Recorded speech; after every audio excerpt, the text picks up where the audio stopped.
So over the next 4 to 8 weeks, depending on when your season ends, you are going to be playing the most important games of your season. You can have league deciders, relegation battles, quarterfinals, semi-finals, finals of Cup Rugby, games that you need to catch up on. You're more than likely going to be playing games on a Wednesday and a Saturday, and you need to know exactly how to manage it, which is why I've created 8 steps for you to be able to dominate the rest of the season. Yes, I know my handwriting is like a 2-year-old, but apparently it's a sign of intelligence. But yeah, we're going to go through the 8 steps, and I'm going to make sure, obviously, that you are in the best position possible to be able to finish the season strong. So step number 1, we want to actually still be able to gain strength over the next 4 to 8 weeks. But you need to make sure that you're doing it in a way that you're not fatiguing your central nervous system, or basically just running yourself to the ground with lots of volume. One of the ways that we can do this is using overcoming isometrics. So what this essentially means is basically we have an immovable object and we're just pulling or pushing against that as hard as we can. And because the muscle is contracting isometrically, it's not going to carry a lot of fatigue into that exercise. So an example of this, we could have a mid-thigh pull, where basically you set the barbell up around mid-thigh, you have the pins either side, and all you're doing is pulling and pushing against that as hard as you can to be able to develop lower body power, okay?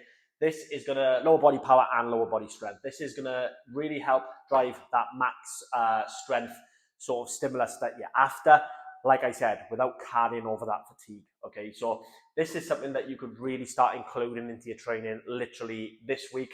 You could even do it before, like 1 or 2 days before the game day, if you're really, really clever with the volume, 2 to 3 sets of 3 to 5 seconds of max pulls.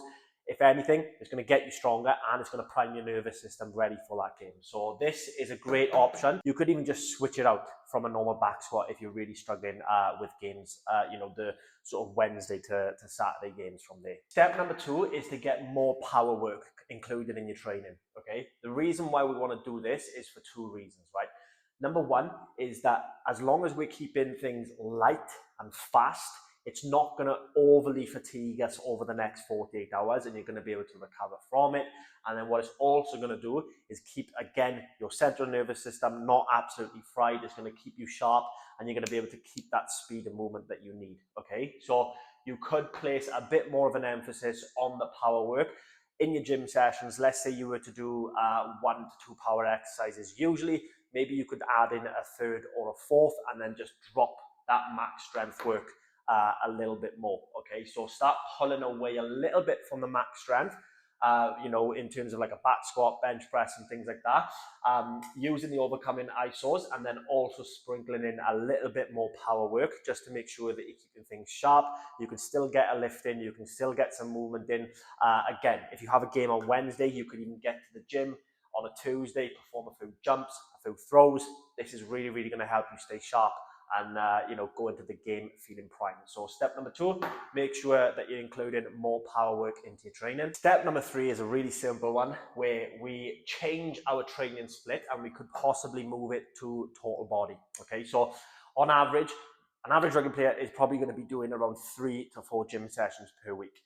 When you have those games Wednesday and Saturday, that is going to start to become a bit of a challenge for you, okay?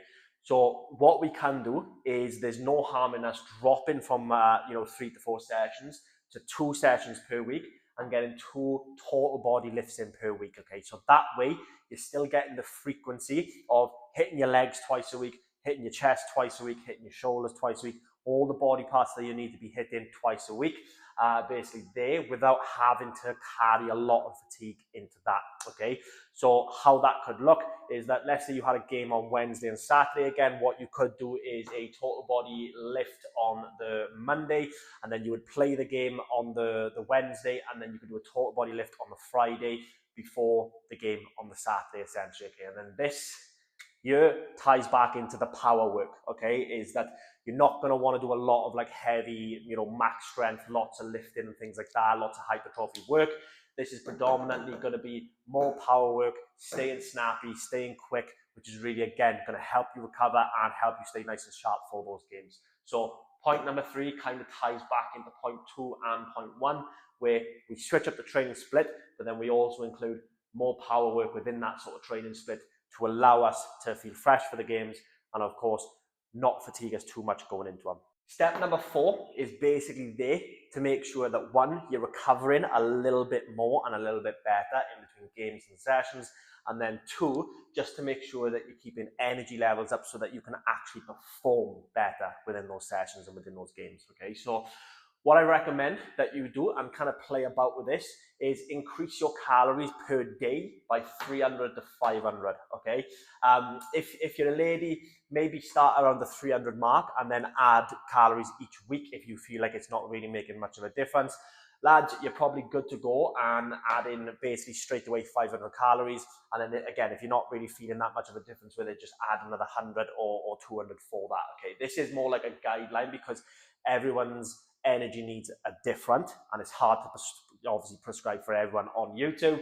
But this year is going to really help with one, making sure that performance is, you know, the number one priority. And of course, then tying into that is the recovery side of things. Okay, so even if you're like, cool, I'm not happy with my body composition at the moment and where things are, like try to just bite that bullet a little bit and realize that you have an off season around the corner, you have a pre-season around the corner. That's going to be a perfect time for you then to drop your calories down, especially in the off season, to get that weight off. Okay, your number one priority right now is game day, showing up the best version of yourself. Okay, making sure that you have energy and you're ready to go. So even if you are a little bit overweight, just be okay with staying there for the next 4 to 8 weeks because you need those energy levels. Okay, so step number 4, increase your calories by 300 to 500 per day. And then of course, then we can start looking to make adjustments based off that. Tip number 5, avoid or limit grinding sets. Okay, the reason why I've got avoid / limit here is because avoid, I want you to avoid any grinding sets on your lower body. Okay, I don't want you going anywhere near failure within your lower body lifts over the next 4 to 8 weeks, right? That's the main thing there. And then limit the grinding sets on your upper body, okay? And how you're going to limit this and decide whether, right, when I grind, when I stay away from failure, is based off how you feel going into that session and how energy levels are, okay? So before you go in, just give yourself a little bit of like a questionnaire. Ask yourself, how did you sleep last night? How was your nutrition? How was your hydration? How are your energy levels feeling? If you've got a whoop, it can kind of give you a better, you know, sort of idea of where things are. If you're feeling all good, then 1 to 2 grinding sets for your upper body, like bench press, shoulder press. By all means, go ahead and do it. Avoid it on your lower body. Okay, you don't need to be doing that in terms of like this time of the season, especially if again you have a game on a Wednesday and a Saturday. Okay, so the avoid stuff for the lower body ties into the overcoming isometrics and the more power from there. All right, so making sure that you stay in discipline and that you're not going, you know, into complete failure with those sets or like absolutely grinding a rep out where it's taking you like 5 seconds to get it complete. Okay, probably going to do more damage than good at this time of the year. Point number 6, I want you to set your training week up every single Sunday. Something that we do within Rugby 365 in the in-season program is every single Monday morning, I'll post in the group, get your schedule over to me so that I can look and review this for you, okay? I can't stress to you how many times I speak to you guys and I'm like, how does your week look? And you come back at me and you're like, oh, I don't really know. I just kind of train whenever and whatever I can, okay? I need you to sit down every Sunday. Things that I use is like Google Calendar, just to make sure that I have everything set up. You could use Google Calendar. You could write it in the notes on your phone. You could write it in a book. I want you to sit down, write the days of the week out, Monday, Tuesday, Wednesday, Thursday, Friday, blah, blah, blah, and then write out what you're going to do on those days. I don't care if the setup is shit. I don't care if the setup is wrong. I'd rather you set your week up so that you know what you're doing, but have it wrong than not even set your week up essentially and just wing your training and not know exactly what you're going to do when, okay? So this might be a little bit sounding like, you know, it's sucking eggs a little bit, but honestly, spend 5 minutes of your week sitting down, mapping out what it's going to look like. You have a more clear vision of how that's going to look. You're going to stay a lot more accountable to it, and I promise you, like I said, even if it's wrong, you're going to get more out of that week because you know what you're doing and when you're doing it, okay? So that's going to be there. If you want me to map out your weeks for you, then there's a link in the description below where you can jump onto Rugby 365, and over the next 4 to 8 weeks, I can actually take you through these 8 steps and yeah, get you to dominate the rest of the season. Okay, so a little plug there, and then we'll get back to point number 7. Point number 7, speed work, low dose. Okay, so what I mean by this is that I don't want you going down to the field and then performing 8, 10, 12, 100% sprints. Being honest, by the time you get to like the 6th rep, these reps stop becoming 100% anyway, okay? Whenever you're doing your speed work, I want you to always think more quality than quantity, okay?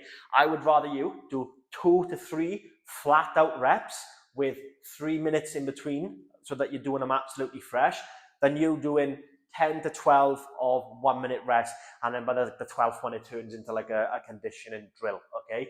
The other thing with this, right, is the time of the year that you're in now, I can guarantee you this is going to be where you can separate yourself from the opposition, because there's not going to be a lot of players that are going to be doing, especially in the amateur ranks, that are going to be doing the speed work week in, week out, okay? So get down the field 10 minutes, 15 minutes before your training sessions, get a bit of a warm-up in, stretch your calves, hamstrings, hips, lower back and things like that, and then just build up, okay? So do like 1 to 2 warm-up sets and then get straight into your speed work. The accelerations could be over 10 meters, 15 meters, or even 20 meters, okay? Just make sure that every 10 meters that you sprint, the general guideline is that you have a minute rest, okay? And literally 5 is going to be the absolute maximum that I would want you to get out of this session, okay? 5 high quality reps, maximum intent, plenty of rest. I promise you that will take you to another level, even at this time of the year, okay? Because you are going to start to get faster while everyone else is starting to get slower, and you're going to notice that massive difference. So make sure speed work, low dose, absolutely key. And then point number 8, guys, last one, is I want you to focus on out recovering, not out training people, okay? The battle over the next 4 to 8 weeks is going to be who can recover the best in time for game day, right? And how you're going to do that ties in to every single point that I've just mentioned here. That is how you're going to do it, right? It's not about who's going to do the most reps, who's going to do the most sessions. That's not what it's about here. This is about making sure that you are setting your week up correctly to the point where you're getting more out of your sessions and your weeks than any other person in your league. But at the same time, you're not frying yourself so that you're not fresh for game days and that you have zero energy for game days. Okay, so this point here is kind of like a tie back into everything else. And the best way to manage your fatigue as a rugby athlete is to get your training schedule right in the first place. That's the best sort of fatigue management tool of all, okay? You could sleep like a king, you could, take all the supplements, eat well, do everything right. But if your training week and your training setup is shit and you can't recover from it in time for those games, it's all pointless. The way that you do it is by getting all this right here to make sure that you can put your best foot forward for these important games, okay? So guys, honestly, thank you for sticking with the video and listening to all 8 points here.